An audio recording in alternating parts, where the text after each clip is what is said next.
तुटला विश्वाचा दोरा एर वाऊगा पसारा टाकोनी पळती रांडा पुरे अंती होती पाठ मोरे अवघे सुखाचे सांगाती कोणी कामान यांती टाकोनी पळती रांडा पुरे अंती होती पाठ मोरे चोखा मने फजित खोर माझे माझे मनती घर टाकोनी पळती रांडा पुरे अंती होती पाठ मोरे नमो विठ्ठला राजया पांडुरंगा नमो रुक्मिणी माऊली ज्ञान गंगा नमो पुंडलिका नमो चंद्रभागा नमस्कार माझा रुक्मिणी पांडुरंगा पांडुरंगा करो प्रथम नमन पांडुरंग करो प्रथम नमन पांडुरंगा करो प्रथम नमन पांडुरंग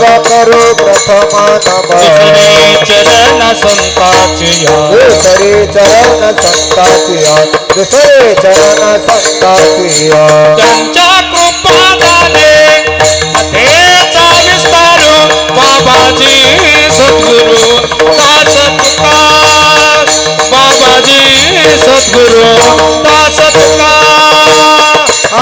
त्यांच्या कृपादाने कथेचा विस्तार बाबाजी सद्गुरु दास तुका बाबाजी सद्गुरु दास तुका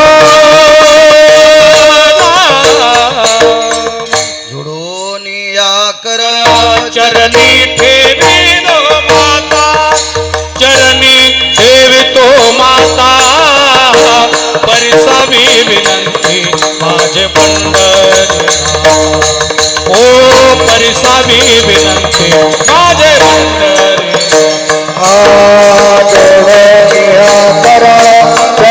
ठेवी तो माता चरण ठेवी तो माता परसावी विनंती माझ पंढरी नाथा परसावी विनंती माझ पंढरी नाथा परिसावी विनंती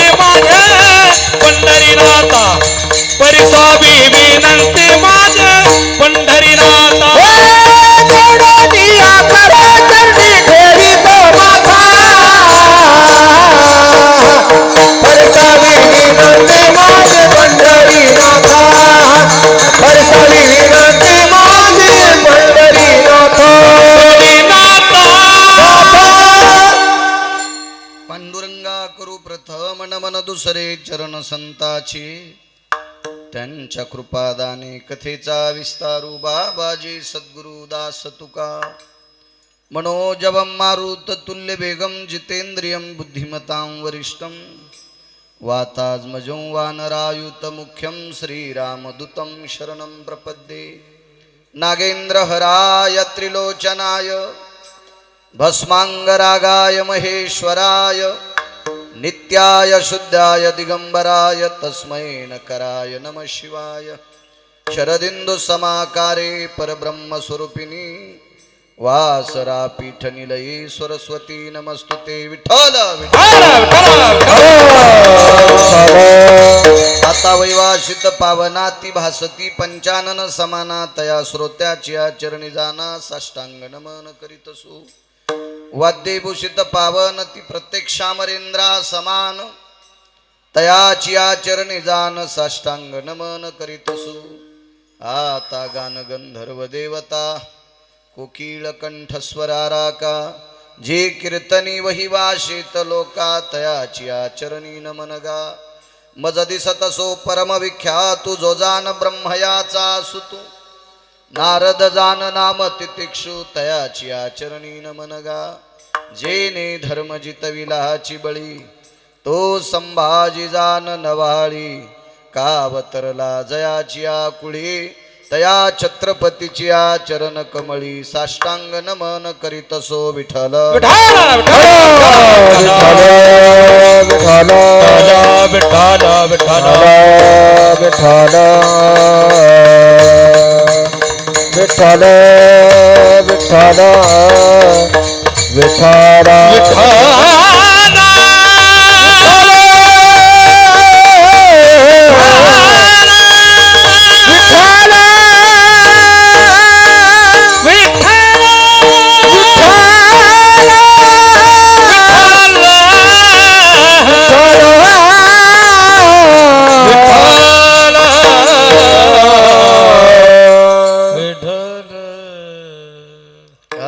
अभिनव वाग्विलासिनी जय चातुर्यार्थ कला कामिनी ते श्री शारदा विश्वमोहिनी नमिली मिया नदी दिव्य गोदा तटीचा विलासी सदा प्रिय जो सज्जना वैष्णवासी जयावर्णिता प्रेम अत्यंत चित्ता नमस्कार माझा श्री गुरु एकनाथा विठ्ठला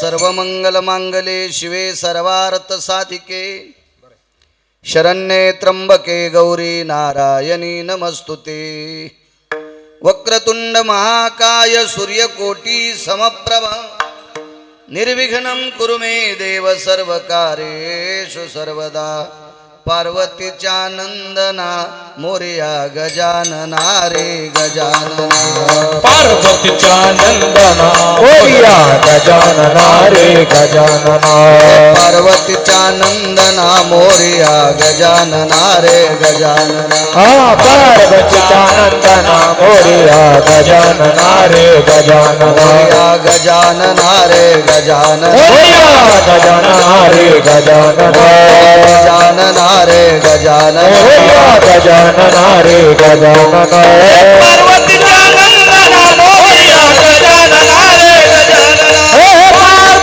नंदना मोरया गजानना रे गजानना पार्वतीच्या नंदना मोरया गजानना रे गजानना पार्वतीच्या नंदना मोरया गजानना रे गजानना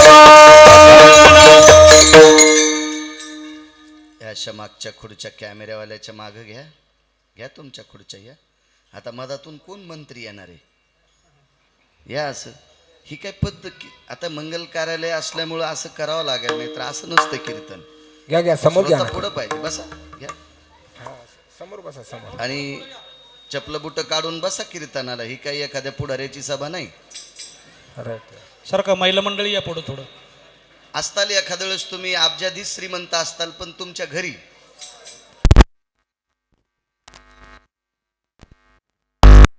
पशीदारशी भेट जा लाजा जा विठाला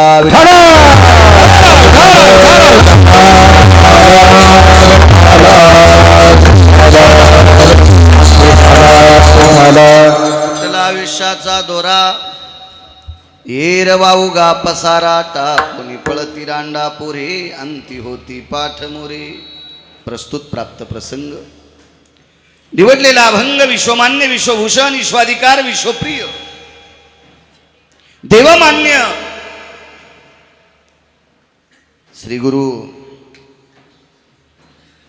चोखोबराय यांचा मृत्यूसार प्रकरण पटून देणारा प्राप्त प्रसंगी निवडलेला अभंग विठाला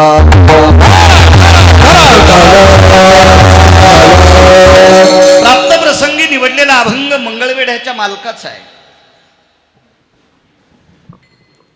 मालक या अभंगाद्वारे नमूद करतात एक ना एक दिवस आयुष्याची माळ तुटत असते आयुष्याची माळ जोडण्यासाठी किंवा तुटू नये याच्याकरता प्रयत्न करत असतील माणसं त्याबद्दल दुमत नाही पण आतापर्यंत आयुष्याची माळ जोडण्यासाठी यश कोणाला आलंय असा मला भारत देशात माणूस सापडलेला नाही जाऊ दे बाकीच्या राज्यातलं महाराष्ट्रात 6000पेक्षा जास्त गाव फिरलो मी मला प्रकाश देवा अजून माणूस सापडला नाही ज्याला आयुष्याची माळ जोडता येते ना कोणी डॉक्टर सापडला ना कोणी राजकीय क्षेत्रातला सापडला, ना व्यापार क्षेत्रातला सापडला, ना शैक्षणिक क्षेत्रातला सापडला, ना आपल्या क्षेत्रातला सापडला, ना पैशावाला सापडला, ना भिकारी सापडला, ना मध्यमवर्गीय सापडला. आयुष्याची माळ नाही जोडता येत. आयुष्य मोजून दिलेलं आहे आणि मोजून दिलेलं आयुष्य त्याच्यावरी क्षणभर सुद्धा वापरता येत नाही. माशी पाकू पाकडे ग्रास गिळे सत्ता नाही हाती. हातातला घास तोंडात घालेल इथपर्यंत सुद्धा आयुष्य वाढवता येत नाही. एक जण म्हणला मग डॉक्टरचा फायदा काय आहे? ना फायदा, आपलं शरीर सदृढ राहावा, एखादा आपल्याला आजार असेल तो दुरुस्त व्हावा, एखादी वेदना असेल ती शमावी, काय अशा आपल्या शरीराला दुखणं भागणं असेल याच्यातून आपण मुक्त व्हावा, याच्याकरता डॉक्टर प्रयत्न करतात. आयुष्य वाढवायचं औषध एकाही डॉक्टरकडे नाही. आणि तसा असेल एखादा डॉक्टर तर आपल्यापेक्षा जगात फार चतुर लोक आहेत, त्यांना तो सापडला असता. आणि आपल्या इथं बसलेल्यापेक्षा फार श्रीमंत लोक जगात येतं, त्या लोकांनी त्या डॉक्टरला विकत घेतलं असतं आणि सांगितलं असतं, दादा माणसं मरू नये असं औषध मला दे. तर डॉक्टर म्हणला असता तुझ्या गोळ्या संपल्या असतात. माणसं वाचायचं इंजेक्शन तुला द्यायला का माझ्या गोळ्या संपल्यात का, मी मलाच घेईन ना. या देशातली डॉक्टर नावाची यात मेलीच नसती. नाही, वैद्य वाचविती जीवा तरी कोण ध्याती देवा. डॉक्टरला जर माणसं वाचवायचं त्याच्याकडे साधन असतं तर देवाला कोणी किंमत दिली नसती, मानलंही नसतं, गरजही पडली नसती. त्यानं 3 गोष्टी अजून कोणाकडे दिल्या नाही, जन्म, मरण आणि निसर्ग. ह्या 3 गोष्टी त्याच्या ताब्यात आहेत. यावर्षी इतका पाऊस झाला की ते पावसाचं नक्षत्र नव्हतं. आताचा नाही सांगत मी, 5व्या महिन्यातला पाऊस, प्रचंड पाऊस पडला. मेघाला ना भारत देशातल्या पुढाऱ्यानं फोन केला, ना व्यापाऱ्यानं फोन केला, ना शेतकऱ्यानं फोन केला, ना महाराजानं टकटक केली. आपलं कोण ऐकत? आणि ती पात्रता आहे का आपली? बरं ऐकली एखाद्या वेळेस वरून, पण आपण गुटखा नाही खाल पाहिजे, तंबाखू नाही खाल पाहिजे, आपण बिड्या नाही वडायला पाहिजे. आपण जर असं खाऊन जर भजन करीत असेल तर यम आपल्यालाच लाल करीन ना. ते कसं ऐकन आपलं? ना कोणाचं ऐकत नाही. ही सगळी सत्ता त्याच्या ताब्यात आहे. मग निसर्गाचा नियम असेल, त्याच्यात मृत्यू असेल, त्याच्यात जन्म असेल, त्याला वारा असेल, ऊन असेल, पाऊस असेल, या 3 प्रक्रिया त्यानं त्याच्याकडे ठेवलेल्या आहेत. तुमच्या आमच्याकडे पैसे असतील, या सुखसोयी फक्त साधनं प्राप्त करण्यासाठी असतील. फार झालं एखाद्याकडे 10-5 लाखाची गादी झोपायला असेल, तेवढंच घेऊ शकतो. झोप नाही घेता येत. गोळ्या खाल्ल्याशिवाय त्याही सुमळ्याला झोप येत नाही.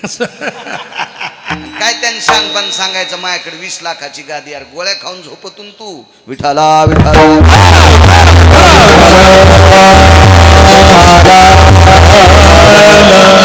माझ्याकडं 6 कोटीचा बंगला आहे. काय नवलाची गोष्ट आहे, तो पैसे खर्चून बांधलास, घाम गाळून बांधलास.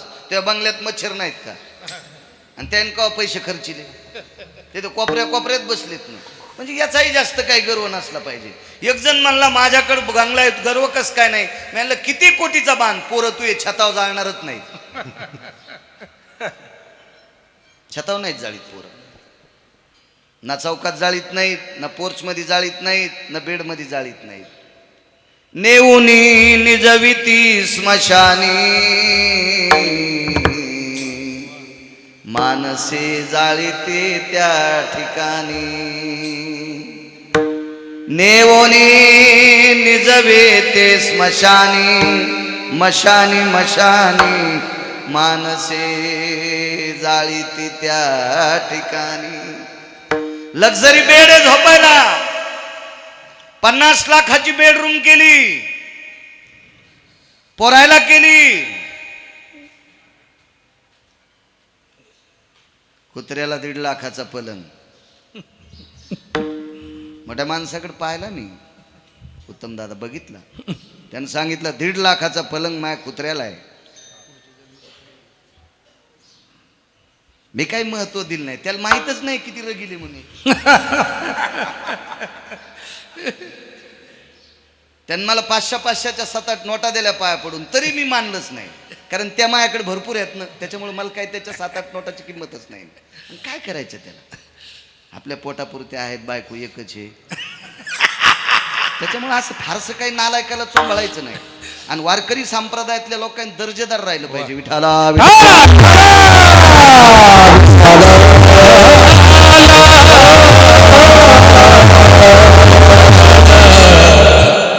तुम्हाला ह्या गोष्टीचा जरा दुःख वाटत असेल तर एक वाक्य ऐका गिरगावकरांचं, सोपं, जास्त अडचणीत हात घालीत नाही, इचू निघत असते. इथं बसलेल्या एखाद्या व्यक्तीने जर मला 5 कोटी रुपये दिले, एरी म्हणतोय घाम येऊ देऊ नका, मी घेतलं ते गठोडून गाडीत टाकलं, जाताना वैजापूरपर्यंत मला अटॅक येऊन मी मरून पावलो, काय करायचे 5 कोटी बुवा. आपल्याला कसं ठेवायचं ते वरच्याच्या हातात आहे, यायच्या बी हातात नाही, आणि आपल्या पण हातात नाही. म्हणून आपल्याला यांचाही गर्व नाही आला पाहिजे आणि आपल्याही बुद्धीचा गर्व नाही आला पाहिजे.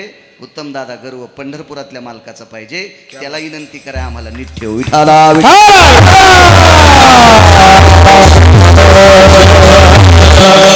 या विश्वातली कुठलीही सत्ता मृत्यूपासून वाचू शकत नाही. मग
गिरगावकरांचं वाक्य आहे का, मग तेथे नचले काही सत्ता, पंतप्रधान, राष्ट्रपती, मंत्री, आमदार, खासदार, सत्ता म्हणजेच ना ते संपदा, राहील ठाईचे ठाई. किती पैसे कमवा पैसे माणसाला. मी पैशाच्या विरोधात कधी बोलणार नाही, बोलत असतील 1-2% लोक आपले, त्याचे स्क्रू ढिले झाले, पागलच समजायचं ते पैशाच्या विरोधात. एक जण पैशाच्या विरोधात बोलतून 2500 रुपये मीटरचं शर्ट घालतो, इतका हानीन त्याला, इंचभर जागा ठोचा नाही लाल करायची. मग 2500 रुपये मीटरचा कपडा कोणी घेतला, भक्ताईन घेतला, पाकिस्तानातले आहेत का भक्त त्याचे. म्हणून पैशाच्या विरोधात वारकरी संप्रदायातल्या लोकांनी बोलायचं नाही. का, उद्या तरुण जर निरर्थक झाले तर बायका कशाचं गीतेल. अर्थ नावाचा पुरुषार्थ सांगितला. खेड्यात राहणारे हे सानप परिवार आहे, पावसाच्या घरात कीर्तन आहे, म्हणून नाहीला जाणं या कार्यालयात त्याला कीर्तन ठेवावं लागले. याच्या भाड्यात अजून 10 पदार्थ तयार झाले असते स्वयंपाकात, 10 पदार्थ पक्वान्न मिष्टान्न 10 तयार केले असते त्याने. पण जेवायला वाढायच्या टायमाला जर पाऊस आला तर माणसं कुठं जेव घालायची. मग मला सांगा, कीर्तन जरी करायचं असेल तरी या परिवाराला पैसे लागलेच ना. दुकानदार म्हणला असेल का सानप परिवार वडिलांचं श्राद्ध करतंय, आपण त्याला किराणा फुकट देऊ. आणि दुकानदाराला बायको नाही का किराण्यावाले,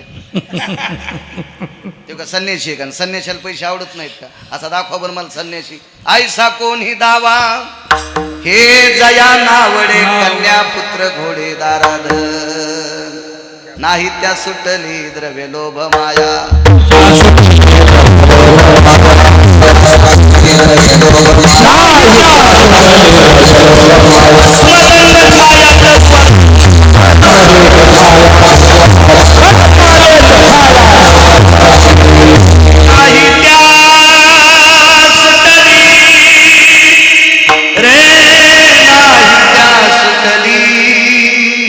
द्रव्य लोभ माया. व्यवहाराची.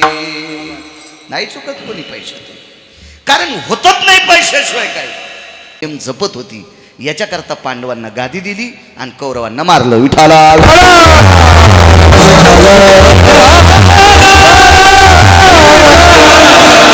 वागण्याची पद्धत सांगतोय तुम्हाला. तुमच्याकडे गाय म्हैस काय असेल, इथं मोजक्या लोकांकडे असतील, कारण खातिके गालंना हातिके बाल लगेच लक्षात येत असतील. शेण काढणाऱ्याचे चेहरे लगेच कळतात नाही, ही गाय पाळीत नाही, मसड पाळीत नाही, याच्याकडे काय नाही. फार काय असलं त्याच्याकडे कुत्रा असेल 1-1.5 लाखाचं, ते पण विदेशातलं. हा, ते त्याच्या पलंगावर बसल, कारण बऱ्याच कुत्र्यांना कळत नाही कुत्रे कुठं ठेवा. मी कुत्रे म्हणतो, विठाला विठाला.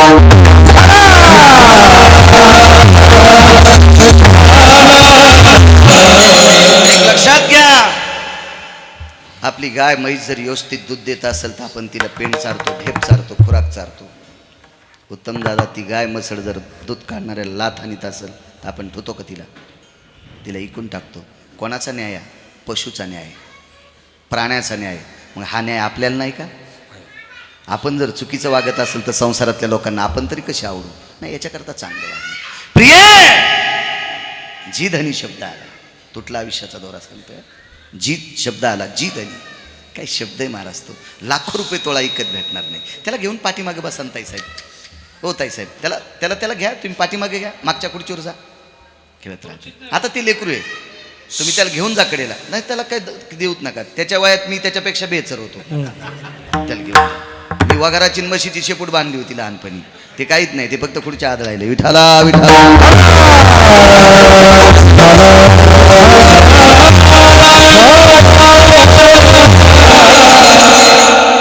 असं खरं वाटू देऊ नका बरं का.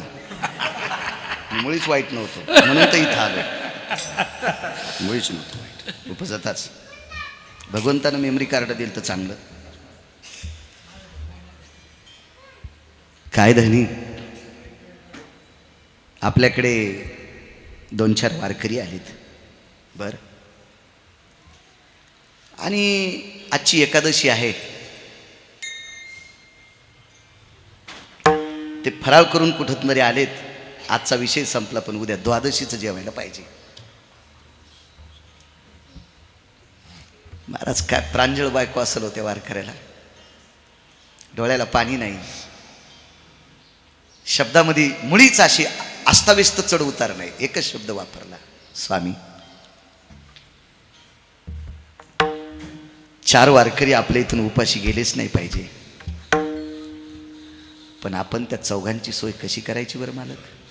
ती म्हणलीच नाही, घरात पीठ नाही दादा, तांदूळ नाही म्हणलीच नाही, डाळ नाही म्हणलीच नाही, तिखट नाही म्हणली, तेल नाही म्हणलीच नाही. ती एकच म्हणली, आपल्याकडचे 4 वारकरी उपाशी जाऊच नाही. आपल्याला याच्यासाठी काय करावं लागेल? त्याच्यातला एक प्रयत्न सिद्धांत सांगतो.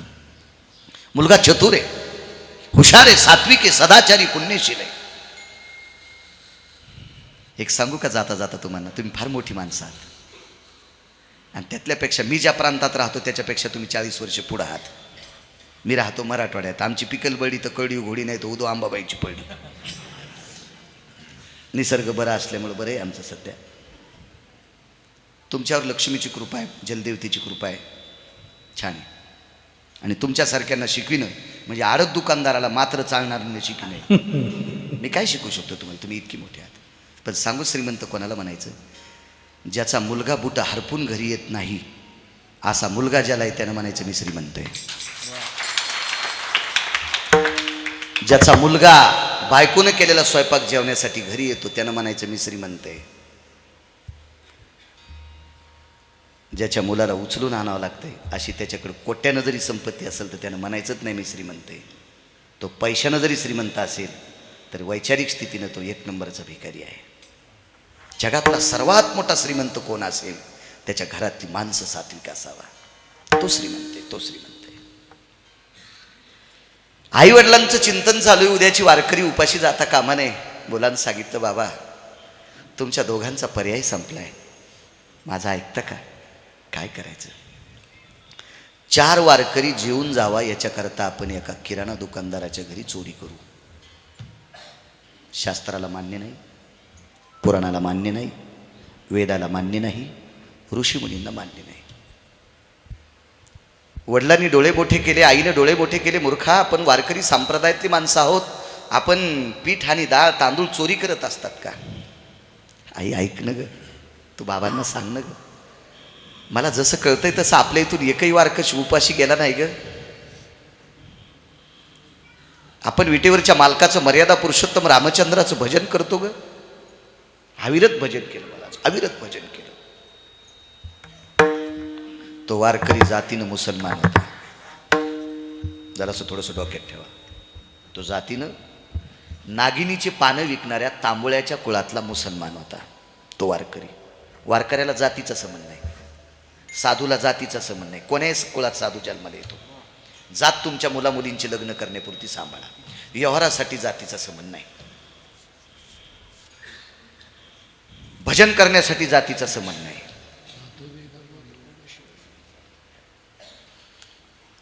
भजन तर आधी करून वेश्या, इतका शब्द सांगतो. आधी करून वेश्या. चांडाळाही अधिकार. ब्राह्मण, क्षत्रिय, वैश्य, शूद्र यांना भजन करता येईल नवल नाही. चांडाळाला सुद्धा भजन करता येते, वेश्येला सुद्धा भजन करता येते. या देशातला टोल नाक्यावर टाळ्या वाजणारा तृतीयपंथी तो सुद्धा विमानात गेला. त्या लागी विमान पाठविले.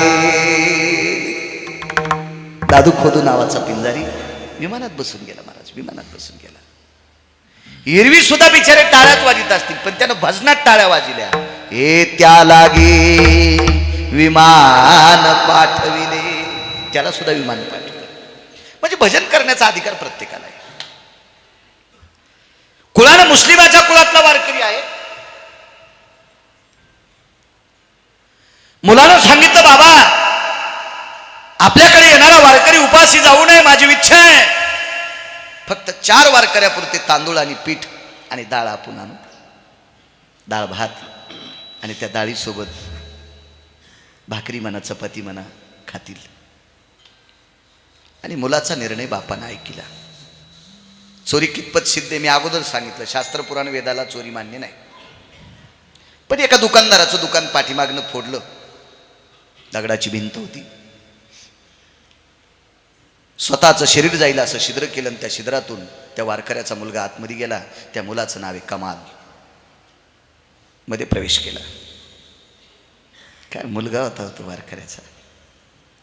त्या काळातला प्रचंड श्रीमंत दुकानदार, त्या काळातला प्रचंड श्रीमंत दुकानदार. त्याच्या उशाला सोन्याची पोटली आहे. त्याच्या बाजूला एक बॅग आहे लाकडी. ती पैशानं, त्या काळातल्या नाण्यानं भरगच्च भरलेली. सुरतीचे नाणे होते उत्तमराव, सोन्याचे नाणे होते, सोन्याचे नाणे. राजभाऊ महाराज एक नाणं घेतलं नाही हो त्या लेकराने, एक नाणं घेतलं नाही. पिठाच्या पोटलीतली 3 वंजळी पीठ घेतलं. आपल्याकडे 4च वारकरी आहे. मोठ्या पशाने 1 पसाभर तांदूळ घेतली आणि 1 पसाभर डाळ घेतली. मिठाची चिमूट, खडे मीठ होतं त्यावेळेला, अशी बारकी मीठ नव्हती. आणि उपरण्याच्या कोपऱ्यात त्या मिठाची चिमूट बांधली आणि प्रसन्नपणाने दुकानात झोपलेल्या त्या मालकाला नमस्कार केला. राजा माफ कर रे, आमच्या कुळात चोरी करणं हा भाव नाही, चोरी मान्य नाही रे. खरू काय रे, आतापर्यंत वारकरी या कुळातून उपाशी गेलात नाही. माफ कर रे, माफ कर. तुझ्या घरचं अन्न आम्ही खाणार नाहीत. एका वारकऱ्याला खाऊ घालतो. आणि उदात्त अंतकरणाने त्या किराण्याचं गाठोडं बाहेर टाकून दिलं. वडिलांना सांगितलं, बाबा उचलाय गाठोडं. बापाने प्रसन्नपणाने नाही, अप्रसन्नपणाने गाठोडं खांद्यावर टाकलं आणि वाकून मुलाला सांगितलं, ये माय बाहेर, ये बाहेर. त्या कमाल नावाच्या मुलानं दुकानात झोपलेल्या दुकानदाराला त्रिवार प्रणाम केला आणि त्या बिळातनं बाहेर पडू लागला. प्रकाश देवा डोकं फक्त बाहेर आलं, भिंतीच्या बाहेर फक्त डोकं आलं आणि ही खांद्या अडकली. जाताना कसा गेला असेल, येताना एक दगड निसटला आणि नेमका दोन्ही खांद्याच्या खोबणीत अडकला. आणि खूप प्रयत्न करत असताना प्रकाशदेव पाय हल्ले आणि पाय हल्ल्याबरोबर दुकानातल्या एका डब्याला पाय लागला. खडकन वाजलं आणि मालक जागा झाला. तुटला आयुष्याचा दोरा सांगतोय. मालक जागा झाल्याबरोबर कंदिलाच्या प्रकाशात पाहिलं चोराने दुकान फोडलंय आणि चोरा पाय आतमध्ये. वस्त्राच्या साह्याने, दोरीच्या साह्याने, कपड्याच्या साह्याने पाय बांधले, खांबाला बांधून टाकलं. काय प्रयत्न केल्यावर आता बाहेर पडता येईल? डोकं फक्त बाहेर आहे. वडिलांनी सांगितलं बाहेर पडणं बाळा. वडिलाचं नाव आहे संत कबीर. ते कबीरांच्या मुलाचं नाव आहे कमाल. कबीराच्या पत्नीचं नाव सांगता येईल का? किती कीर्तन ऐकले बरं तुम्ही? बरं किती महाराज मेल्यावर लक्षात येईल तुमच्या? पहिली गोळी मला घाला. तुम्हाला चांगलं पाठ करा वाटत नाही. तुमचा दोष नाही, तुम्हाला गाणे आवडत आहेत. यांचा काय दोष आहे? आमच्या लोकांचा दोष आहे प्रकाश दादा. आमच्या लोकांनी अभ्यास करून यांना सांगावं तरी सुधारतील. चला, चांगला ऐकण्याचा मानस ठेवत जा. राजू, हे ग्रंथ पूर्वीच्या काळातल्या लोकांना विकत घेण्यासाठी पैसे नव्हते हो. ज्या ग्रंथाच्या कृपेने आम्ही महाराष्ट्रात ज्याच्या नाही त्याच्या घरच्या भाकरी खातो. एखाद्या वेळेस त्याच्या नातेवाईकाला विठ्ठलराव मधात प्रवेश नसेल, अरे उमेश, एखाद्या वेळेस नातेवाईकाला प्रवेश नसेल चुकीचं वागणाऱ्या, पण महाराजाला ज्याच्या नाही त्याच्या घरी जागा भेटते. ह्या ग्रंथाची कृपा आहे. तो ग्रंथ तुमच्या मोबाईलमध्ये आहेत. तुमच्या मोबाईलवर बोट फिरवलं, ज्ञानेश्वरी सापडेल, गाथा सापडेल, रामायण सापडेल, भागवत सापडेल, शिवपुराण सापडेल, जगातले उपन्यास सापडतील. पण तुम्ही ते वाचवण्याचा प्रयत्न करा. तुम्ही चांगलं वाचिताना राजू, विश्वाचा मालक तुम्हाला वाचविल. वाचा चांगलं. आपला अमूल्य वेळ नालायकाला चॅटिंग करण्यासाठी नका घालवू. त्याच्यासाठी दिला नाही वेळ. एक क्षणभर सुद्धा वेळ वाढवता येत नाही. कशाला मूर्खाला चॅटिंग करता? तुला वाढदिवसाच्या शुभेच्छा. सकाळीच बायकून हाणलंय त्याला. बायकोनं तोंड फुटूस तर ज्याला हाणलंय त्याला तुम्ही वाढदिवसाच्या शुभेच्छा देता. तुमची नाही हाणायची का बेनने? कशाला वेळ घालायचा? अमूल्य वेळ दिला देवाने. अमूल्य अमूल्य. असाध्य ते साध्य करिता सायास, कारण अभ्यास तुका म्हणे. हा वेळ मातीत नाही घालायचा मूर्खांसाठी, चांगल्यासाठी घाला. बाबांनी सांगितलं ये ना बाहेर रे. महाराज आता दुकानदारानं आपले पाय बांधले, त्यावर ती चोर पकडलाय. दुःख आहे का नाही? पण तिला इतकं दुःख नाही. सुख कशाचं माहिती आहे का? वारकरी जेवून जाणार आहेत. बाबांना सांगितलं बाबा काळजीच करू नका, आता मी बाहेर येणं शक्य नाही.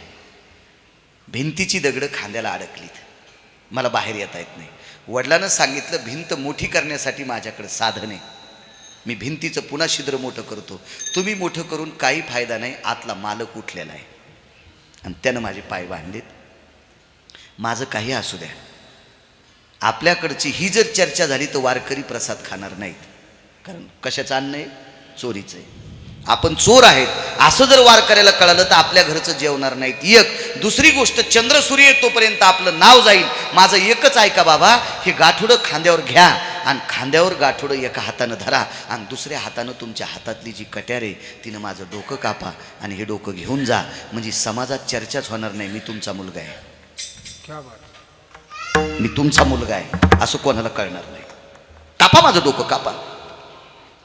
असं 2-3 वेळेस मुलगा म्हणला. वडील काय म्हणले मुलाला माहिती? रडले नाही बरं, वाक्य लीट लक्षात ठेवा प्रकाश दादा, रडले नाही. कारण ही वैराग्याला, त्यागाला, दुःखाला गिळून पलीकडचं जीवन जगणारी माणसं होती. त्याच्या पलीकडची होती उत्तम दादा, त्याच्या पलीकडची होती.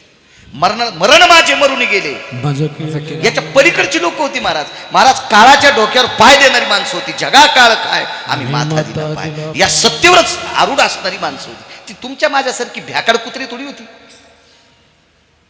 हा, गुटखा फेकणाऱ्या पळालेल्या मांजरासारखं थोडं जीवन होतं तुमच्या माझ्यासारखं त्यांचं. ही वेगळ्या सत्तेतली लोक होती. आणि मुलाला सांगितलं बापानं, बाळा मला 3 वेळेस म्हणतो डोकं कापा, एक क्षणभर विचार करतोस का? काय बाबा, माझी जागा तू घे, माझी जागा तू घे आणि तुझी जागा मी घेतो. डोकं कापता येतं का तुला? अर्थ काय माहितीये का? बाळा तू बाप होऊन पाय, ए बाळा तू बाप होऊन पाय, आणि बाप झाल्यावर पोराचं डोकं कापता येतं का? लक्षात घे रे, मला डोकं कापायला सांगतोस? मुलानं डोळे झाकले आणि तोंडातून एक शब्द वापरला, बाबा एक काम करा. परिस्थिती आपल्यावर बिकट आली, नावासाठी जगायचं नाही आपल्याला, पण आपल्या घरी आलेले वारकरी उपाशी जाऊ नये याच्याकरता माझं डोकं कापा. पंढरपुरातला ठरविल आपल्याला काय करायचं ते नंतर ठरविल, पण माझं डोकं कापून घ्या. बापानं सांगितलं, मी बाप रे, तुझं डोकं कापता येणार नाही. काय मुलगा हुशार होता. बाबा मला तुमचं वाक्य, संताची पायी खर्चावे शरीर, संताची पायी खर्चावे शरीर, सांगत से कबीर कमालासी, सांगत से कबीर कमालासी. बाबा वेळ प्रसंगी साधूसाठी आपलं शरीर संपवा, असं वाक्य तुमचे. हे सांगत से कबीर कमालासी, कमालासी, सांगत से कबीर कमालासी. बाबा तुम्ही मला एके दिवशी सांगितलं होतं, हे पवित्र शरीर वारकऱ्यांसाठी संतांसाठी संपवायची वेळ आली तरी मागं पुढं बघायचं नाही. आज ते पुण्य माझ्या पदरात पडलंय, माझं शरीर वारकऱ्यांना जीव घालण्यासाठी संपत आहे. कापा.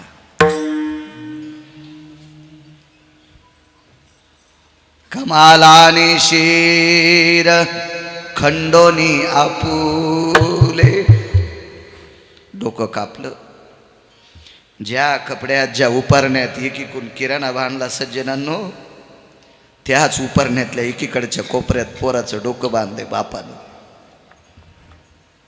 एकादशीचा जागर चालू होता.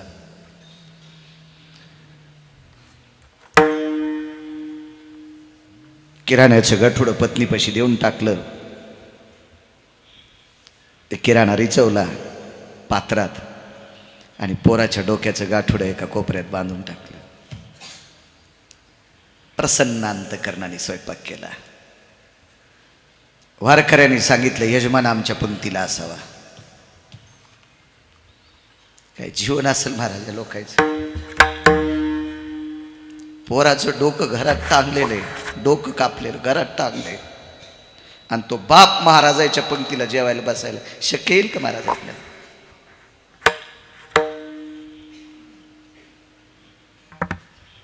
ह्या देशातली माणसं किती सात्विकीत, हा भाग सोडून द्या.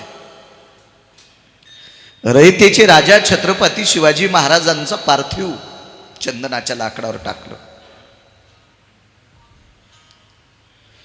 त्यावेळेला त्यांच्या सानिध्यात एक वाघ्या नावाचं कुत्रं होतं. आपल्यावर नितांत लेकरा इतकं प्रेम संगोपंगन करणारा राजा गेलाय म्हणून तर कुत्र देह त्याग करते. या देशातलं कुत्र बाप किती प्रेमळ असेल, या देशातला कल्पना करा ना, बाप किती प्रेमळ असेल. धर्मनिरपेक्ष महाराणा प्रताप धारातीर्थी पडले. चेतक नावाच्या घोड्याच्या पाठीवर बसता येत नव्हतं, आडवं पडले, आणि घोड्याच्या लक्षात आलं आपली मालक आडवे पडलेत, आपण मायभूमीला घेऊन जावा. इतकं घोडं पळालं प्रकाशराव, इतकं पळालं, ऊर फुडून घोडं मेलं. म्हणजे या देशातल्या जनावराला सुद्धा आपल्या वर प्रेम करणाऱ्या माणसाविषयी चांगुलपणा आहे. बापाला किती असेल हो, काय भाव असेल. आमच्या परिसरातला एक मोठा व्यक्ती होते, शेतकरी होते. त्यावेळेला कपलसट मोटारी निघल्या. आता पाण्यातल्या जलराणी आहेत, जलपरी आहेत. कपलसट मोटारी होत्या, जिंच्या पॅन्टीवाल्याला जरी माहीत नसेल तरी जुन्या लोकांना माहीत आहे.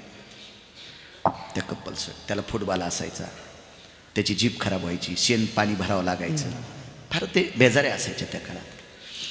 आणि ते भरूनही खाली उतरून मग पुन्हा त्याची ती हवा काढावं, एअर काढावं लागायचं. तिला एक कुंजी असायची त्या मोटरला, कुंजी.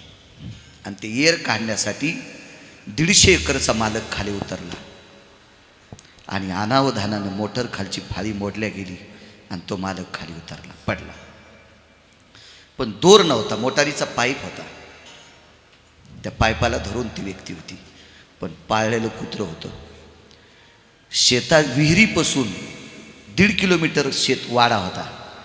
ते विहिरीपाशी कुत्रं एकदा वाय वाय कॉय कॉय करायचं आणि दारापाशी येऊन मालकिनीपाशी, मालकाच्या मुलापाशी, मालकाच्या सुनबाईपाशी, गड्यापाशी जोरजोरात ओरडायचं आणि तसंच धूम ठोकायचं की पुन्हा विहिरीपाशी ओरडायचं, की तशीच धूम ठोकायचं की पुन्हा वाड्यापाशी ठोकायचं.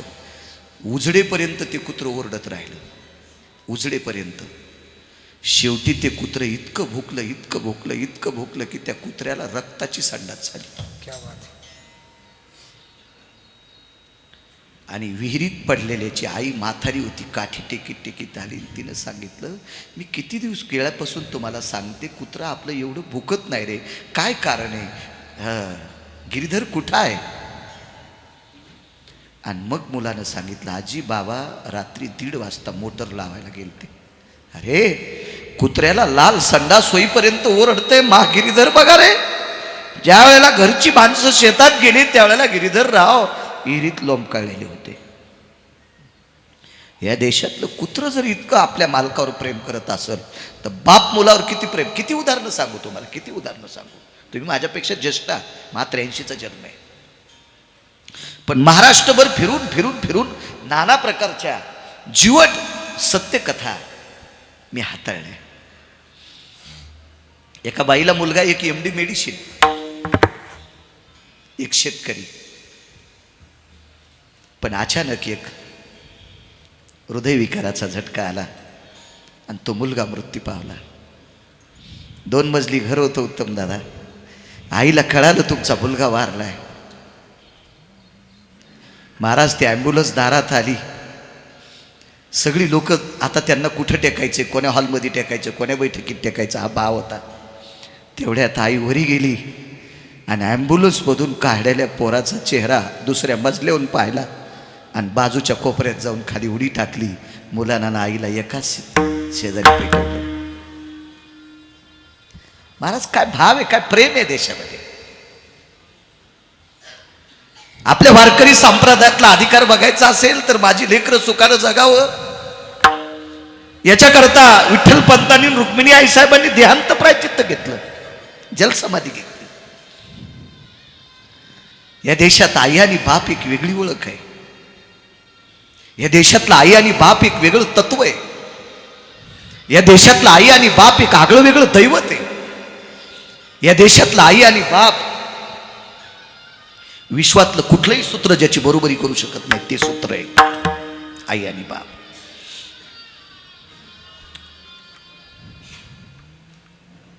वारकऱ्यांनी सांगितलं, यजमान आमच्या पंक्तीला जेवायला असावं. यजमान असतो भय अस्थिताः अन्नपूर्णास्ततेवच संकल्पिता भय स्थिताः जठरानलो तृप्तावसः यजमानो भयस्ति. संकल्प सोडणार. द्वादशीचा दिवस आहे.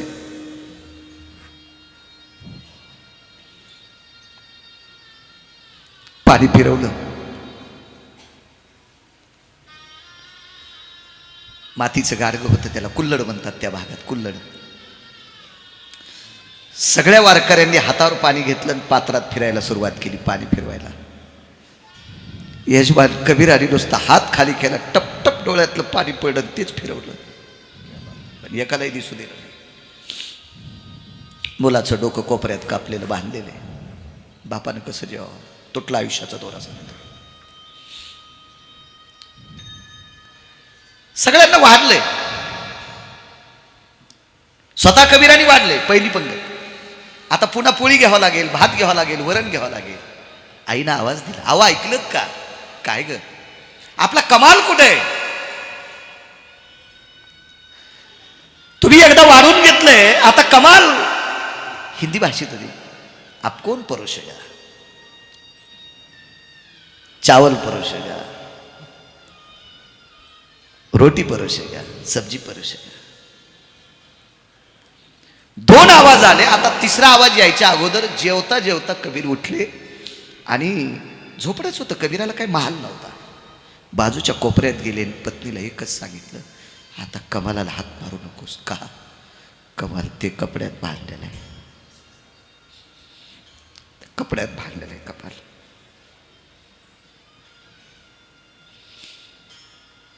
कुठंतरी रक्तानं तो कपडा फक्त लाल झालेला होता, लाल झालेला होता. पण ज्या वेळेला कमालाची आई त्या कापलेल्या डोक्याकडे बघती ना, त्यावेळेला कापलेल्या डोळ्यातून पाणी येत होतं, कापलेल्या डोळ्यातून टप टप टप पाणी येत होतं. आणि ते पाणी सांकेतिक शब्दात आपल्या माईला सांगत होतं, माय तुझ्या पवित्र कुशीतून जन्म झालाय, हे जीवन सार्थक झाले, एका वारकऱ्याला जीव घालण्यासाठी देहत्याग केलाय. जीव घातली वारकरी. संस्कारित त्यागाचं मूर्तिमंत कुटुंब होतं. त्या बाईच्या लक्षात आपला आरडा ओरडावा तर वारकरी विचारतील का रडतात. दुःख गिळलं तिनं. म्हणून इथं बसलेल्या माईंनो तुम्हाला एक सांगतोय, प्रापंचिक जीवनामध्ये रोज पेपरला टी व्हीला बातम्या ऐकतो, अमक्याच्या सुनेनं फासावर गेली, तिनं औषध घेतलं, तिनं पेटून घेतलं, तिनं इरीत उडी टाकली. मला असं वाटतंय ह्या कुटुंबात जितकं दुःख आहे तितकं दुःख महाराष्ट्रातल्या एखाद्या बाईला असेल. इतकं दुःख महाराज असेल, एवढं दुःख नाही, तरी ती फासावर गेली नाही. महाराज याच्या पलीकडची जीवनयात्रा आहे, तिथं सांगितलीच नाही मी तुम्हाला कबीराच्या पत्नीची. तुम्ही यूट्यूबवर ऐका, मोबाईलवर. मला जरी मोबाईल मोठा नसेल तर तुमच्याकडे आहेत, तुम्ही ऐका त्याच्यावर. हे गरजा महाराष्ट्र चॅनलमध्ये अजयचं बघा, त्याच्यावर तुम्हाला कबीराच्या पत्नीचं चरित्र ऐकायला भेटेल. नाही मी एवढा महाराष्ट्रात फिरलो, इतकं दुःख नाही कोणाला. काल एका मुलाच्या खिशामध्ये गुटक्याची पुडी सापडली. आईनं सांगितलं मी संध्याकाळी तुझ्या बाबाला सांगेन. तितकंच का म्हणली म्हणून पोरग रेल्वे खाली गेलं. तेवढंच का म्हणली, तेवढंच. महाराज सज्जन श्रोत्यांनो, माझ्या सज्जन मावल्यांनो, एक पार्किंग असू द्या तुमच्याकडे. आपण जेवढी गाडी घेतो ना, त्या गाडीची लावण्याची पण व्यवस्था करतो बरं प्रकाश दादा. आपण सायकल असेल उत्तम दादा, महाराज चार चाकाची गाडी असेल, केवढी महागाईची असू द्या, स्वस्ताईची असू द्या, माणूस तिच्यावर प्रेम करते, तिला पार्किंगची व्यवस्था करते. पण ती गाडी कोणाला बसायसाठी, या शरीराला. मग गाडी किमतीची काय शरीर. मग हे शरीर सुखरूप राहण्यासाठी याच्या रागाला पार्किंग असावा, याच्या क्रोधाला पार्किंग असावा, याच्या विचाराला पार्किंग असावा. जर रागाला क्रोधाला पार्किंग नसेल तर हे कधी बी पेटून देता येते, कधी कधी पेटून देता येते. विचार असला पाहिजे. नाही शांत आहे, वैराग्याचं टोक किती पाहिजे. वारकरी जेवले वाटे लावायचे गावाच्या बाहेर. द्वादशीचा पर्व काळ आहे. दुकानदार किती हुशार होता. त्या दुकानदारानं डोकं कापलेलं शरीर सुळावर दिलंय. तुटला आयुष्याचा दोरा सांगतोय. त्या दुकानदारानं डोकं, मेलेल्या माणसाला सुळाव देत असतात का, मेलेल्या माणसाला फाशी देत असतात का, नाही. त्यानं बरं डोकं नाही त्याला सुळावर दिलंय, चौकात दिलंय. आणि त्याच चौकातल्या रस्त्यातून वारकऱ्याला वाट लावण्यासाठी कबीर पुढे येत. कबीराने खाल मान घालून तिरक्या नजरेनं आपल्या डोकं कापलेल्या मुलाचं शरीर पाहिलं. चालत होतं. महाराज कबीराचं धैर्य पाहून खालच्या जमिनीला पाझर फुटत होता. जमिनीला पाझर. धरायाम आर्द्रोयती दृश्याम धैर्याति जायते. धरायाम आर्द्रो, तिला आर्द्रता प्राप्त होत होती त्या पृथ्वीला. आणि कबीर चालत होते. पण कबीर चालत असताना हे चार वारकरी कबीराच्या पाठीमागे होते. कबीर गावाच्या बाहेर सोडणारे, त्यांना रस्ता दाखवणारे. तुटला आयुष्याचा दोरा, एवढाच पुरावा. वेळ पण झाला वाटतं आपला. मग आपण फुलं टाकू. अरे बापरे 12:30 वाजले. माप भरून असावा.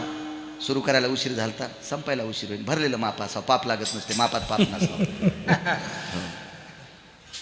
एक महाराज म्हणला मी टायमात सुरू करीत असतो. मी म्हणलं महाराज नाहीस तू, यजमानाचा रोजदार आहे, शेडेवानी करी जाऊ नको.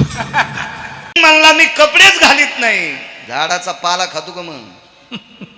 जरी झाला संन्यासी माध्यानाशी म्हणून पैसा लागते, अर्थ असावा. पण त्या पैशाचा गर्व नसावा, इतकं मात्र पाहिजे.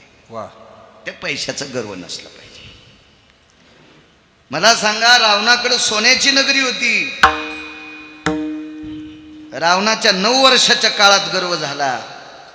पंढरपुरातल्या मालकाने दुपारी 2:18 आपटो हाणला, पेटून द्याला. किती श्रीमंत रावण. भारत देशात नव्हे, पृथ्वीवर जितके देश आहेत त्या एकाही देशात रावणाच्या विरोधात फॉर्म भरायला माणूसच नव्हता. कोणाची मायविली त्याच्या विरोधात फॉर्म भरायला. त्याची एक चौकट मोडी की 22.5 क्विंटलाची होती. बायकायला चपला केल्या असत्या त्यानं सोन्याच्या. आणि ज्या घरी बाईला सोन्याची चप्पल आली तिने नवऱ्याचं मुंडकं दाबून त्याचं बटन दाबायला लावलं असतं. दाब याचं बटन, दाब. येडपटेस का काय तू, दाब. इतका श्रीमंत रावण. गर्व झाला पाहत्या रावणा काय झाले. गर्व झाला. तर आपल्याकडे तर आपली संपत्ती म्हणजे शेळीचं शेपूट आहे. आपण काही फारसे श्रीमंत नाही.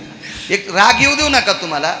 मी 6,000पेक्षा जास्त गाव पाहिले. रावणाची बुट उचलायची लायकी असणारा श्रीमंत मला इतक्या गावात सापडला नाही. क्या बात. रावणाची बुट उचलायची लायकी असलेला.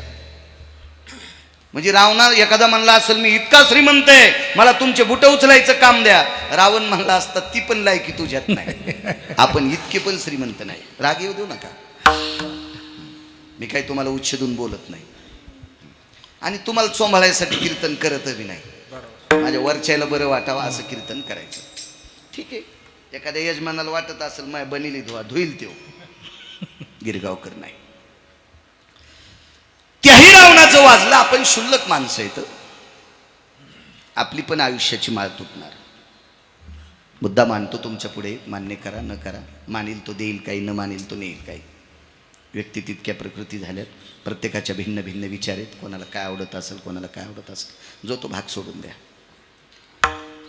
आजचं औचित्य वैकुंठवासी, स्वर्गीय कैलासवासी, सत्यलोकवासी, गोलोकवासी गंगाधरराव भागूजी सानप. दक्षिणेच्या मालकाचा निरोप गंगाधररावांना आला आणि त्यांना हे लोकातली यात्रा सोडावीशी लागली. एक सांगू का सज्जनांनो, गंगाधररावांना जसा निरोप आलाय तसा 5 मिनिटाला जर मला जरी आला तर मला पण या खुर्चीवर मान टाकावं लागते. तुम्हाला म्हणतोय दुःख वाटून घेऊ नका. मला सुद्धा महाराज आपल्या हातात नाही. मालकाचा निरोप आला ते निरोप टाळता येत नाही. तुम्ही केवढे निरोप टाळू शकता, केवढे निरोप. मी याच्या अगोदर बऱ्याच कीर्तनात बोललो. सुप्रीम कोर्टाचा निरोप सुद्धा टाळता येतो ढवळ्या कपड्यावाली जवळचे असल्यावर. क्या बात. मोठमोठाले पुढारी जर जवळचे असले ना तर 8-15 दिवस ते निरोप टाळता येतो. पण दक्षिणेचा निरोप दिल्लीतल्या लोकांना पण टाळता येत नाही. क्या बात.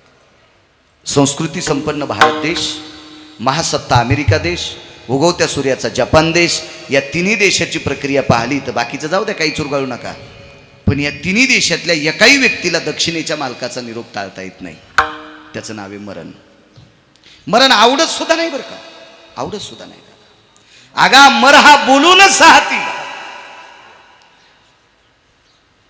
इतका प्रखर बोलतो मी. एखाद्याचं नाव घेऊन जर म्हणलं ना मर तर ते खालून बूट फेकून हानी. ते एकच म्हणीन बाळू महाराज काय तुझ्या घरचं खातो का मी, मला मर कशाला म्हणायला. बरं मी मर म्हणल्यानं मरल का मृदंगाचारी कोणी नाही. तरी मर शब्द आवडतो का. आगा मर हा बोलू न साहती. मर शब्द आवडत नाही तर मरण आवडतं का महाराज. पण मरण थांबत नाही, मरण थांबिता येत नाही.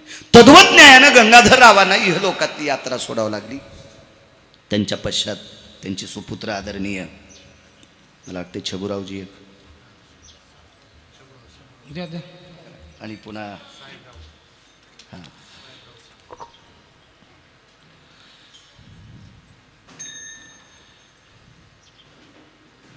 छबुराव गंगाधरराव असतील, भाऊसाहेब गंगाधरराव असतील, आदरणीय संतोषराव नातू, अनिकेत नातू, नितीन नातू, कमलताई त्यांच्या कन्या आणि मगाशी गंगाधररावांच्या बहीणसुद्धा पाहिल्या. छबुरावांच्या आत्या विठ्ठलराव आम्ही बसलेलो होतो.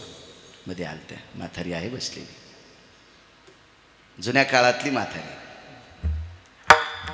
मला असं वाटतं चांगलं वारं सुटलं, झाड जरी त्या वाऱ्यात पडलं तितकं वारं सुटलं तरी म्हातारीचा पदर पडणार नाही.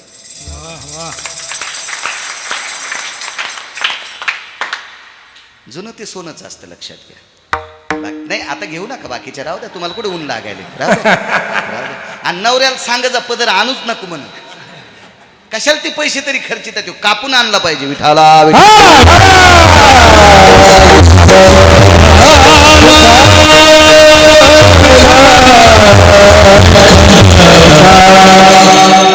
पुढचा परिवार आहे. या परिवाराच्या बाबतीत मला काही फारशी माहिती नाही प्रकाश दादा, पण आदरणीय छगुराव 100 किलोमीटर पर्यंत कीर्तन ऐकायला माझं तरी येतात बरं का, मला बाकीचं काय माहीत नाही. उत्तम दादा मागच्या आठवड्यात इथं काल परवा गोकुळाष्टमीच्या याच्या संदर्भात कीर्तन झालं तिथं तर सातारा, होतेच. पण येवला तालुक्यात इकडं खाले मुखेड पावसाचे दिवस होते, त्या दिवशी प्रचंड पाऊस होता. त्यांनी विचार सुद्धा केला नाही तिथं कीर्तनाला जागा असेल का, पण वॉटरप्रूफ मंडप होता तिथं, पण त्या मुखेडला सुद्धा कीर्तनाला आले. खूपशा ठिकाणी कीर्तनाची हजेरी त्यांनी लावायची. माझ्यावर नितांत प्रेम करणारी छगुराव, त्यांचे सुपुत्र सुद्धा, शिवाय त्यांनी माळ सुद्धा घातली, क्या बात. मुलानं सुद्धा माळ घातली आहे का. छान वाटलं, आनंद वाटला. आपल्यात आले की जरसा वेगळा आनंद वाटतो, एक आपुलकी वाटत असते.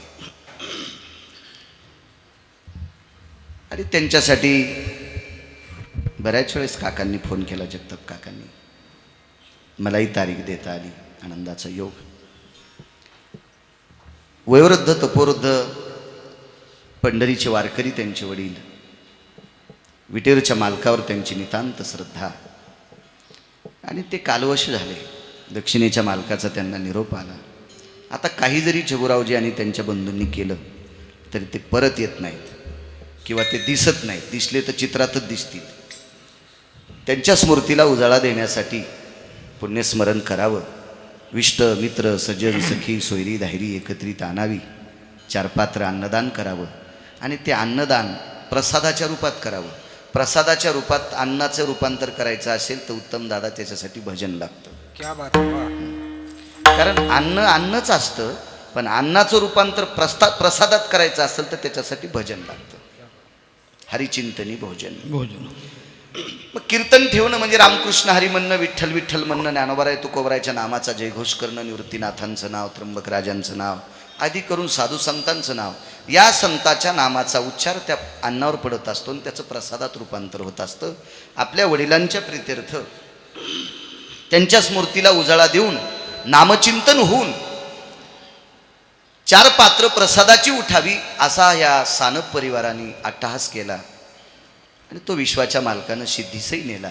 त्या सानप परिवाराला पुनश्च धन्यवाद देतो. गंगाधरराव शरीरानं जरी गेले असते तरी आशीर्वादाच्या रूपाने या कुटुंबात कायमस्वरूपी राहावे. वा.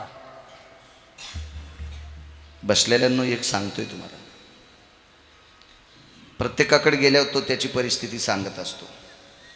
1-2 वेळेस, 2-3 वेळेस म्हणा, 2-4 वेळेस म्हणा, गुरुकृपावाल्यांकडे जाण्याचा योग आला. शेतीचं फर्टिलायझरचं दुकान आहे, विठ्ठलराव न्यारकर. ते सांगायचे आम्ही असे होतो, आम्ही तसे होतो. विठ्ठलराव ह्या परिस्थित्या सांगण्यासाठी जरी असतील तरी अंतःकरणात ठेवण्यासाठी सुद्धा असाव्या. कारण माणूस हा शून्यातून वरी जात असेल तर कर्तव्यानं जातोय याबद्दल माझं दुमत नाही, पण त्या कर्तव्याला तुमच्या वाडवडिलांचा आशीर्वाद लागतो. क्या बात. सोपी गोष्ट सांगतो महाराज, तुमच्यासोबत बरेच जण मृदंग शिकायला असतील. झळकणं म्हणणं वाक्य चुकीचं आहे, गाजणं म्हणणं वाक्य चुकीचं आहे, प्रसिद्ध होणं वाक्य हे चुकीचं आहे, पण समाजाने त्यांना मान्य केलंय अशी मोजकीच पक्वदे असतात. क्या बात. आणि समाज त्यांना मान्य करावा याच्याकरता तुमचा अभ्यास असेल याबद्दल माझं दुमत नाही, पण तुमच्या वाडवडिलांचा आशीर्वाद तुमच्यावर पडतो त्यावेळेला समाज तुम्हाला मान्य करतो. क्या बात.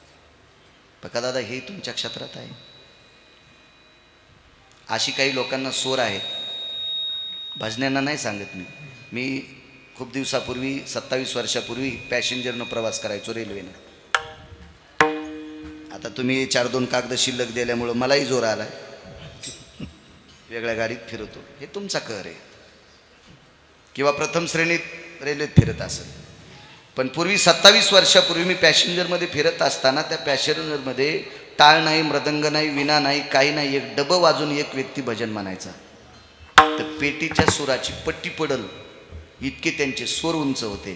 पण बापदाद्याची कृपा नसल्यामुळं भजनात येत नाहीत, रेल्वे डबे वाजित येत. क्या बात आहे. वा. सोरेत बरं त्यांना, सोरेत महाराज, सोरेत त्यांना, सुरेल स्वर असा. तशा सस्ताईला पैसे नसताना पण 1 रुपया गिरगाव करायला त्याला देवा वाटत होता, इतकी त्याच्या स्वराची कदर होती. पण त्याला बापदाद्याचा उत्तम दादा आशीर्वाद नसल्यामुळं ते रेल्वेत गाणी म्हणत होता किंवा रेल्वेत भजन म्हणत होता. आणि तुमच्या बापदाद्यांची कृपा आहे म्हणून तुम्ही कीर्तनात भजन म्हणता. तशी कृपा या सानप परिवारावर त्यांच्या बापदाद्यांची, त्यांच्या पूर्वजांची व्हावा. मी सांगतोय म्हणून नाही, तुका म्हणे पितृ आशीर्वाद.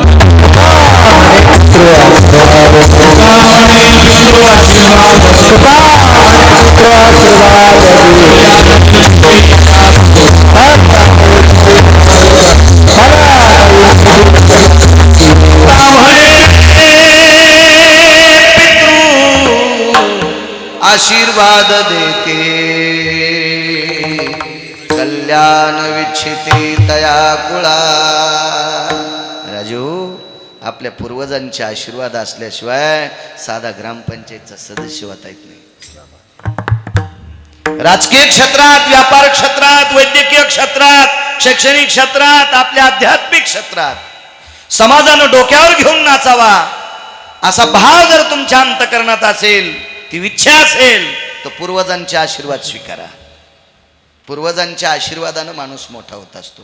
देव देत नाही आशीर्वाद, कारण त्याच्याकडे आशीर्वादासाठी पोत भरलेलंच नाही. आणि जरी असलं तर ते देत नाही. पंढरपुरातल्या मालका इतका गुंड जगात गुंड नाही. हा, एक जण म्हणला देवा मग चांगलं करा, ते म्हणलं तो बायडाटा खराब आहे, तो काय चांगलं करू. कारण पंढरपुरातल्या मालकाला मनान काहीच देता येत नाही. कर्मे श्रीराम वनवास. असा गेला. महाराज, प्रारब्ध बदलून 2 लोक देतात. एक संत असतात आणि एक पितृदेव असतात. महाराज, संतांपेक्षा पितृदेव मोठे. सकल तीर्थाची धुरे जे का जाण पाता पितरे. काय मोठी ताकद आहे महाराज. पंढरपूरला गेल्यावर 360 तीर्थ भेटते आणि आईवडिलाचं दर्शन घेतलं की सगळे तीर्थ प्राप्त होते. ही मायबापाच्या पायावरची ताकद आहे. पण बऱ्यापैकी तुमच्यातल्या 2% लोकांच्या पैशाचा जोर झाल्यामुळे गोळ्या संपल्यात. तुम्ही मायबापाच्या पाया पडत नाही ना आमच्या पाया पडतात. आमच्या पाया पडल्यानं तुमचे संसार खालून जळतील. तुमचा उद्धार करून घ्यायचा असेल तर तुम्ही तुमच्या मायबापाचं दर्शन घ्या. विठाला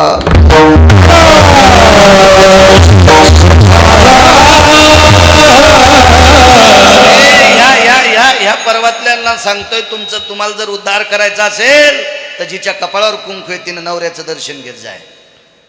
पंढरपुरातला मालक तुझी दखल घेईल. नवऱ्याच्या पाया पडत नाही, महाराजाच्या पाया पडती, तू या पापान महाराज बंधा जळून जाईल.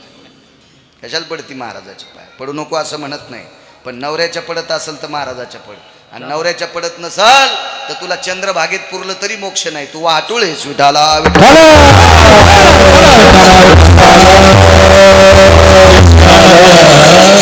तुम्हाला सांगितलं, मी काही चोंबाळ्या महाराज नाही, मला गरज नाही चोंबाळायची. याची गरज असेल तर माझ्याकडे हाऊत भरून पैसे येतो. विठाला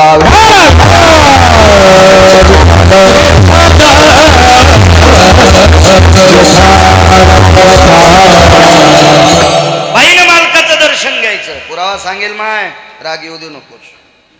मालकाचं दर्शन घेणारी बाई किती पावरबाजे सांगू. पंढरपुरातला मालक आणि काशीतला मालक तिच्या ताब्यात. तिची दे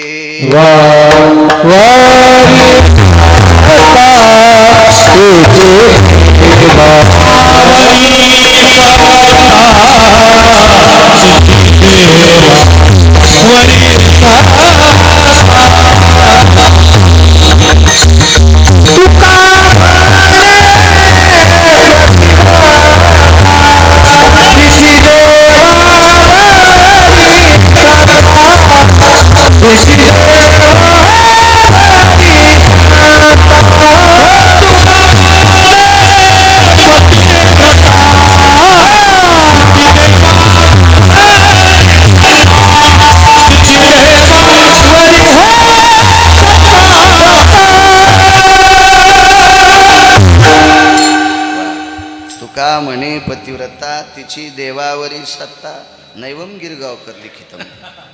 मालकाचं दर्शन घेणाऱ्या बाईच्या ताब्यात देव असतो. माझ्या मावल्यांनो, याच्याकरता मालकाचं दर्शन घ्यायचं. इथं बसलेल्यांना सांगतो, आपल्या आईवडिलांचं दर्शन घेण्याची ताकद किती मोठी आहे.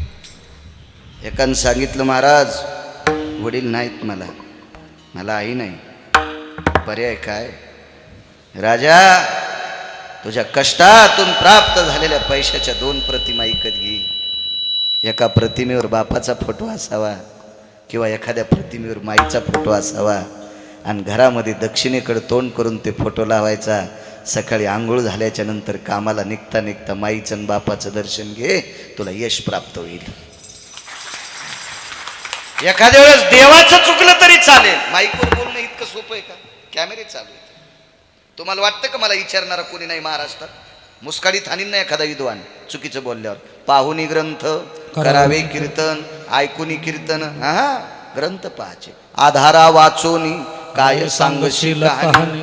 महाराज, आई वडिलाचं दर्शन घेणाऱ्या व्यक्तीला देवाचं दर्शन चुकलं तरी चालतंय, माफ करतो ते.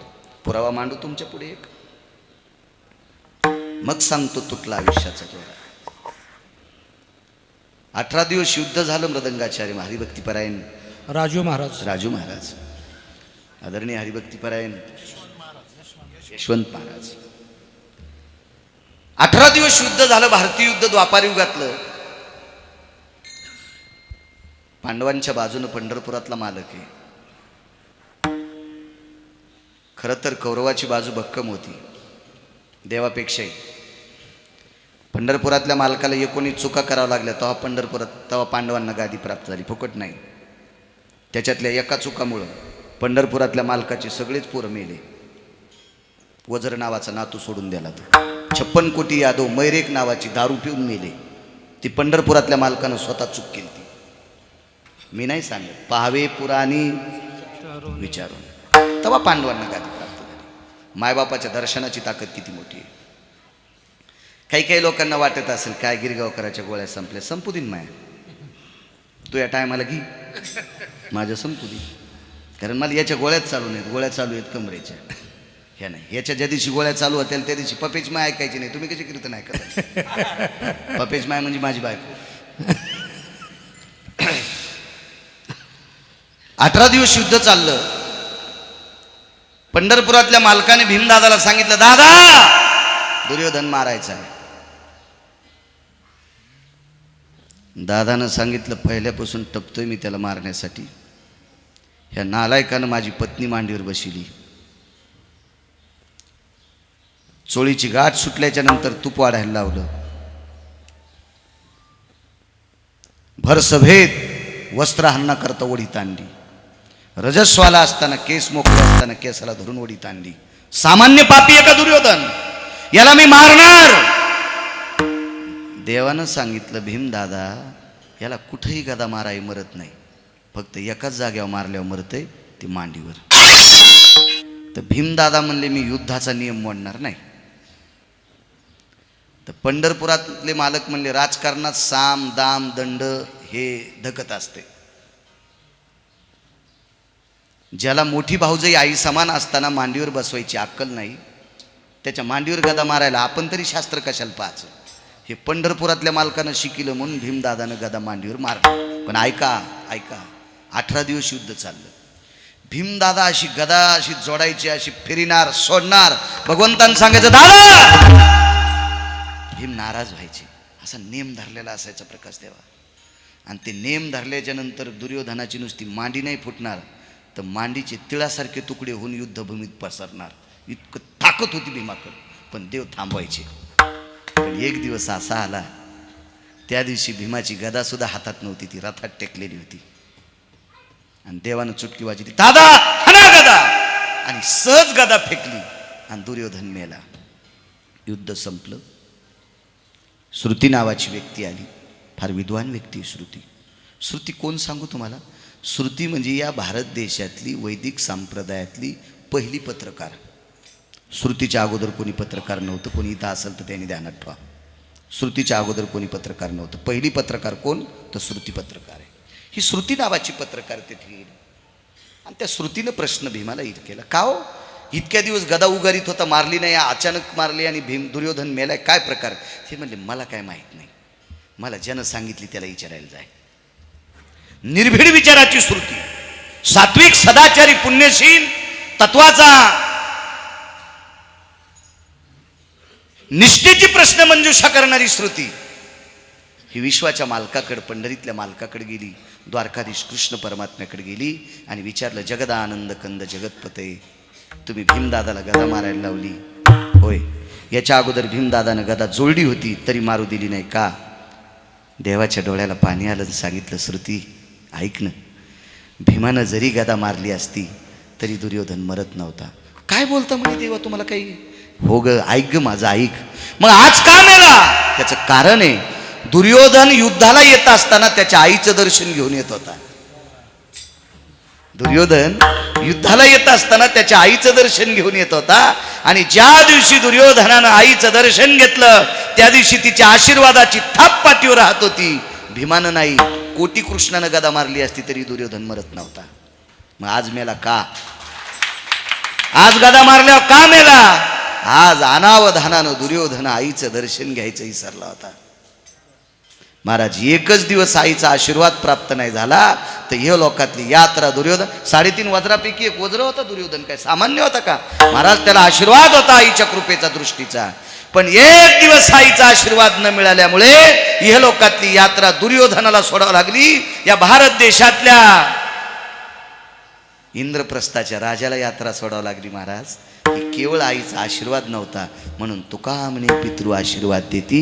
आपल्या आईवडिलांचं दर्शन घेत जा, आपल्या पतीचं दर्शन घेत जा. परमार्थ करायचा ना माझ्या माईंनो. हरिपाठ वाचायला वेळ नाही भेटला तरी नाही भेटू द्या. ज्ञानेश्वरीच्या वया नका पाठ करू, गाथा नका पाठ करू. पण ज्या सासू सासऱ्यांनी आपल्यासाठी काबाड कष्ट करून संपत्ती कमवली त्यांना टायमाला जेवायला देत जा. हजारो कीर्तन ऐकल्याचं पुण्य तुम्हाला प्राप्त होईल. आणि तुम्ही कीर्तन ऐकायला दम नाही, भागवत ऐकायला दम नाही, महादेवाला भिजवायला दम नाही, पांडुरंगाला मंजुळा व्हायला दम नाही, आणि सासू सासऱ्याला टायमाला भाकर देत नाही, झोपीत छत अंगावर पडन. विठाला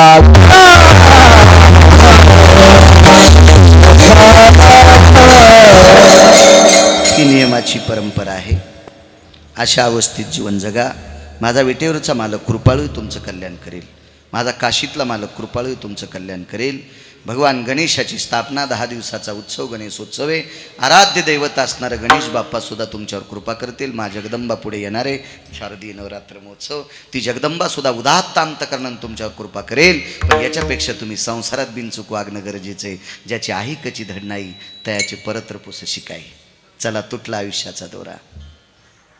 वैकुंठवासी, स्वर्गीय कैलासवासी, सत्यलोकवासी गंगाधररावांना जावं लागलं. फेटा नवा आहे आजचा. काल वारीला गेलो पंढरपूरला. दर महिन्याची वारी असती आणि वारीवर गडबडीने निघताना फेटा तसाच घरी विसरला. ड्रायव्हर न टाकला नाही, अजय न टाकला नाही, तसेच निघलो. धुळ्याचं कीर्तन दुसऱ्याच्याच फेट्यावर केलं. इथं आल्यावर मग रात्री विठ्ठलरावकडे न्यारकरकडे मुक्कामाला होतो. सकाळी त्यांनी घेतला, दिला एका दुकानदारानं, बांधला, फास घेतल्यावर आणि कसा तरी विठाला विठाला.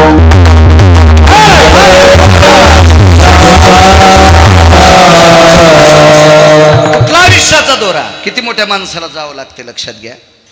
आपण त्या माणसाच्या पायाला चिटकलेल्या मातीचा कण तरी आहोत का? तुम्हालाच म्हणतोय नाही बरं का, मी सुद्धा.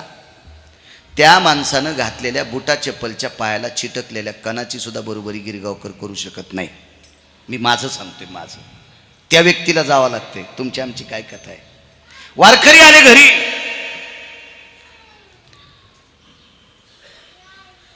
त्या घरातल्या कुटुंब प्रमुखांनी पत्नीला सांगितलं, प्रिये, घरातल्या लोकांना आदर करा.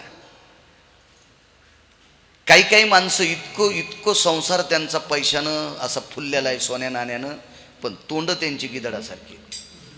बायकोला धड बोलणार नाही, माईला धड बोलणार नाही, बापाला धड बोलणार नाही, आणि पैशाचा तो वास सुटलाय त्याच्या घरात. पण थुत्तर मात्र गिदडासारखं. काय बोलतील काही मिळच नाही. महाराज, सप्त फेरे आई वडिलाचं गोत्र सोडून जी आपल्यात आली ती लक्ष्मी, आपल्याकडे ग्रहलक्ष्मी म्हणण्याचा पद्धत होती. तिला आदरानं बोला ना, बोला तिला आदरानं. ती काही तुमच्या मागे लागून आलेली नाही. आदरानं बोला. लालनात पालयन्ते भार्या, श्रुतीचा नियम. बायका खूप झाल्या, पण तुम्हाला सुद्धा नियमाची चौकट आहे. आयुष्यभराचा तुमचा होका ज्या कुळातल्या एका पुरुषानं पत्करलाय त्याला देव समजून जीवन त्याचं कडीला न्या. देव तुमचंही चांगलं करेल. कारण आचारसंहिता ही एकपात्री नसते, सगळ्यांना सारखी असते. प्रत्येकानं नियमाची चौकट पाळायची. प्रिय जी जी शब्द आला, जी शब्द. महाराज कीर्तनाला दम नाही, भागवताला दम नाही, रामायणाला दम नाही, आता तर शिवपुराणाला पण दम नाही. प्रचंड शिवपुराण चालू आहेत. गुण कोणाला आहे? एवढी पुराणं ऐकणारी माणसं म्हातारी सुद्धा, आमची म्हातारी बाहेर गेली मग तू तरुण आहेस का? आमची म्हातारी बाहेर गेली तू हिरो आहेस का? आणि म्हातारी सुद्धा म्हणते महाराज कवाशी आलात? बरं बरं बरं, म्हातारं दर्शनाला गेले, तू हिरोनी आहेस का? हा कीर्तन ऐकण्याचा पुरुषार्थ आहे का? ही भागवत ऐकण्याचा पुरुषार्थ आहे का? ही रामायण ऐकण्याचा पुरुषार्थ आहे का? ही शिवपुराण ऐकण्याचा पुरुषार्थ आहे का? महाराज 100 जरी पार केली तर नवऱ्याला मालकच म्हणा. एकाही देवाच्या पाया पडू नका, तरी सगळे देव तुमच्यावर छत्री धरायला येतील, पण नवऱ्याला मालक म्हणा. आणि आदरानं नवऱ्यानं सुद्धा तिला लक्ष्मी म्हणावं. हा धर्म सिद्धांत आहे आपला, हा कुटुंब प्रणालीचा सिद्धांत आहे, हा वैचारिक पातळीचा श्रीमंतीचा सिद्धांत आहे. महाराज संध्याकाळी 2-4 दिवस रात्रंदिवस एखादी चिमणी मरून जरी पडली, चिमणी असतीच केवढी, मरून जरी पडली तर एक तांदळाचा शीत घरात नाही, इतकी परिस्थिती नाजूक, तरी पत्नीला आवाज दिला, प्रिय. काय तिच्या तोंडातून वाक्य पडलं, धनी, स्वामी, मालक. महाराज 3 दिवसाचा उपाशी, पण आपण मग त्या पोट भरलं. बायकोच्या तोंडातून उदात्त अंतकरणाने श्रीमंत शब्द अब्जावधी रुपयाला लाजवील, अब्जा हा शब्द शिल्लक हो, धनी शब्द पडला, धनी धनी शब्द पडला. मला नाही वाटत तुम्ही इथं बसलेल्या नवऱ्याला धनी म्हणत असताल, कारण तुमचा दोष नाही ना, त्याही पांचटायची लायकी नाही ना तुम्ही धनी म्हणावा. कशा खुश झाल्या बायका बघा ना. बायकोनं आपल्याला धनी म्हणावा तितका दर्जा आपला गोड पाहिजे, लक्षात घ्या. आपण तितकं दर्जेदार वागलं पाहिजे. सुनेनं सासऱ्याला आदरानं मामनजी बनावा, सासरा तितका दर्जेदार असला पाहिजे. मी नेहमी एक चौकट सांगत असतो, सुनेच्या पुढून सासऱ्याच्या पुढून जाताना सुनेनं पदर पडू द्यायचा नाही, सासऱ्याच्या पुढून जाताना सुनेनं पदर पडू द्यायचा नाही, आणि सून स्वयंपाक करताना सासऱ्यानं चुलीला पाय लावून शेकायचं नाही. क्या बात. सून जर सासऱ्याच्या पुढून जाताना पदर पडू देत नसेल तर किचन मध्ये सासऱ्यानं जायचंच नाही. त्याला बैठकीत सगळा चहा मिळते, दूध मिळते, कॉफी भेटते, जेवायला हॉलमध्ये ताट मिळते, त्याला बैठकीत स्वयंपाक घरात जायचं काय काम आहे? आणि तरी सासरा स्वयंपाक घरात जात असेल तर बेलनं इकून ठोकायचं, इकून काढायचं. नाही निघलं तर हातुड्यानं ठोकायचं आणि इकून काढायचं सासऱ्याच्या तोंडातून बेलनं, पोळ्या लाटायचं बेलनं. कवडीचं पाप लागणार नाही. आचारसंहिता जनतेनं आपले नियम सांभाळायचे. महाराज आपोआपले नियम सांभाळले की अडचण येत नाही. एकदा हिंगोलीला एक SP आले, SD महामंडळाचा कार्यक्रम होता, 10 मिनिटं ते बोलत राहिले. त्यांनी सांगितलं नियम आणि यम, नियम आणि यम दोघं मित्र येतं. नियम आणि यम हे मित्र येतं, पण नियम मोडला की यम घेऊन जातो. नियम मोडला की यम मोजितच नाही, घेऊन जातो. नाही तर नियम आणि यम हे 2 कट्टर मित्र आहेत, लंगुटियार आहेत, पण नियम मोडला की यम घेऊन जात असतो. तसा आपल्या कुटुंब प्रणालीतला नियम तुटला की यम घेऊन जातो. महाराज कौरवाचं वाईट का आणि पांडव चांगले का? याचं एकमेव कारण आहे, कौरव ही संसारातली नियम चुकत होती आणि